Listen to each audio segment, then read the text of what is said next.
Dentro vai me conceder aqui.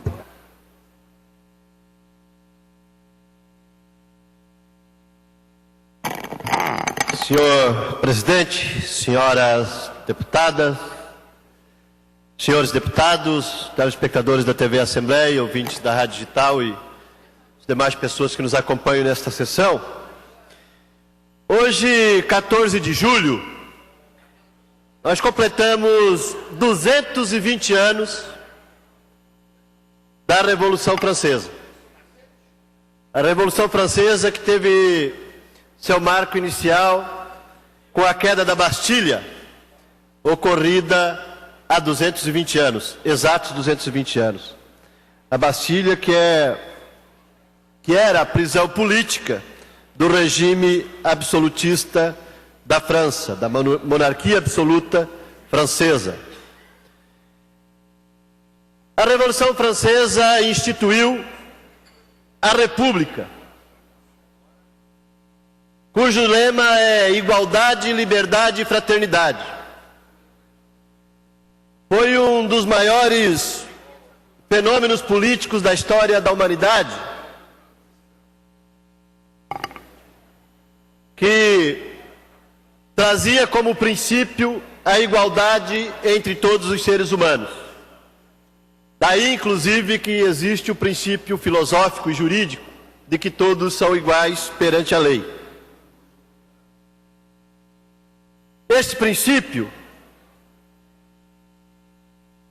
220 anos depois, não tem sido observado em algumas instituições no mundo e também aqui no estado de Santa Catarina.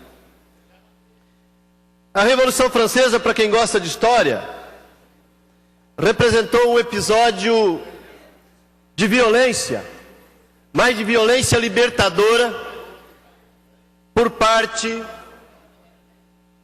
daqueles que viviam até aquela ocasião, aquela época, oprimidos e subjugados pelo regime feudal, pelo poder absoluto do monarca, pelo poder absoluto da nobreza. A nobreza, que tinha criado um instrumento de matar gente chamado guilhotina, o inventor da guilhotina era um sujeito cujo sobrenome era Guilhotin. E o Guilhotin, ele que inventou a guilhotina para decapitar os seus opositores políticos, ele que era nobre e inventou a guilhotina para decapitar seus opositores políticos, ele próprio foi vítima de uma das engenhocas que ele criou. Ele foi decapitado pelo movimento da Revolução Francesa de 1789, realizado pela burguesia, que está no poder desde então, que trouxe consigo os operários e os camponeses pobres. Assim, em 1793, 4 anos depois da queda da Bastilha, no processo de aprofundamento e avanço da Revolução Francesa, o próprio rei, deputado Dionei, o próprio rei, o monarca absoluto Luís XVI, não era o 15, era o 16, foi por um pouco, né? O próprio monarca absoluto Luís XVI acabou sendo captado pelo movimento que instituiu a República no mundo inteiro. E aqui em Santa Catarina, os princípios universais da Revolução Francesa, que tanto são exaltados nesta tribuna e em todas as tribunas do Brasil e do mundo afora, os princípios implantados pela Revolução Francesa, que tem 220 anos, repito, não chegaram ainda a algumas instituições do nosso Estado. Na caserna, por exemplo, nos quartéis, o regime ainda é aristocrático, absoluto, monárquico, como se os chefes fossem nobres, como se aqueles que comandam fossem nobres, e que todos os praças, a imensa maioria, fossem seus servos. O princípio da igualdade diante do direito não está instituído e não prevalece na caserna, e especialmente na caserna catarinense nesses últimos tempos. Trago exemplos concretos. O sargento Souza foi excluído da Polícia Militar no dia 5 de maio, porque teria, em tese, participado daquele movimento reivindicatório de dezembro passado. No dia 5 de junho, 5 de 06, exatamente um mês depois da exclusão, o desembargador aqui do Tribunal de Justiça Catarinense determinou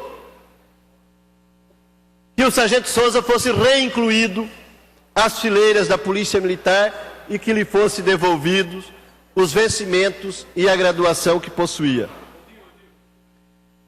O comandante, de imediato, não acatou a decisão do Poder Judiciário, a liminar do Poder Judiciário, do Tribunal de Justiça. Só no dia 8 de julho, quando o desembargador iria, inclusive, aplicar uma sanção de multa diária para que o comandante executasse, cumprisse, aliás, a determinação judicial, é que o sargento Souza foi chamado de volta para o quartel. 1 mês e 3 dias depois da decisão do desembargador, decisão inicial. O que mostra que tem gente aqui no nosso estado, na instituição policial militar, que pensa que está acima da lei e da justiça. E por mais incrível que nós possamos imaginar, eu não imaginava que existisse essa figura jurídica na legislação brasileira e talvez mundial. Se quase à força, no dia 8 de julho, o comando da Polícia Militar reintegrou o sargento Souza, um dia depois, o mesmo comandante excluiu novamente o sargento Souza, com base no mesmo processo. A minha área de formação não é o direito. E temos aqui, por certo, gente que entende mais de direito do que eu. Mas o mesmo processo pode condenar 2 vezes a mesma pessoa? Eu faço essa pergunta para os advogados que estão nos ouvindo, para os juízes que estão nos ouvindo, para os promotores que estão nos ouvindo. Se o mesmo processo administrativo pode sancionar e condenar à exclusão 2 vezes um mesmo servidor, pelo mesmo motivo. Retificaram, disseram que não era mais por aquele motivo, mas sim por outro. Mas não se fez novamente o processo. 24 horas depois da reinclusão, a segunda exclusão no mesmo processo. Temos outros episódios que passo a ler sem citar o nome de quem me enviou essa mensagem.